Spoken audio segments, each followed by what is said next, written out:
Hi, everybody. Welcome to SupercrossLive.com. Ralph Sheheen alongside the former champion Jeff Emig. The big story this year has been Ken Roczen. The first two races, a win and a win. The points lead coming into Anaheim. Everybody wondering if he could continue that streak. And unfortunately, the big story leaving here is going to be Ken Roczen. But Jeff, not because he won, because he had a nasty crash. Big time crash in a rhythm section.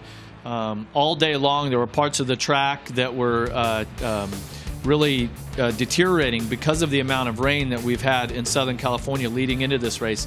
The Dirt Works track crew did an outstanding job of getting the racing surface ready for the day. The racing was pretty good all night long, but as the main event wore on and just lap after lap, bike after bike started beating the track in, there was a certain characteristic that happens when the bottom of those rhythm sections have a lot of moisture in the dirt, and they really start to get soft and rutted out.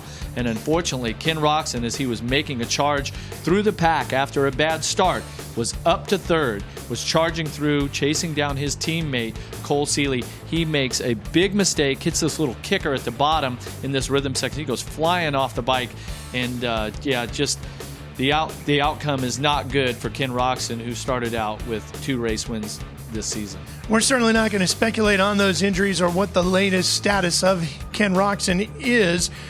Stay with us, though, at SupercrossLive.com during the week. Anything that is heard or reported out of the factory Honda squad will be reported here for sure, SupercrossLive.com. All right, so let's talk about the guy who had finished second to Ken the first 2 rounds. That was Ryan Dungey. He got a brilliant start and capitalized on that and got the win. Yeah, but the day hadn't started so good for Ryan Dungey. He started the heat race with a crash right off the start, damages the throttle housing, has to go back to Red Bull KTM, get that fixed.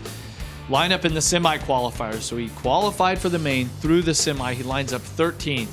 But when that gate dropped for the main event, the reigning champ was so focused, grabbed the whole shot, and he really never looked back. And the closest anyone was to him outside of the first couple laps was probably about 4 seconds. He managed the race so well, and as the laps were on, the 20 minutes plus 1 lap, right? We have a little bit longer races this year. He was just outstanding as he worked his way through the pack and took his first win of the season and takes over the points lead. Well, this week will be spent waiting for a report from the Honda HRC team about the status of their rider, Ken Roczen, and we all look forward to getting together again, this time in a dome, and for the first time outside of the state of California next week. You'll see the race right here live on FS1, so we'll see you then.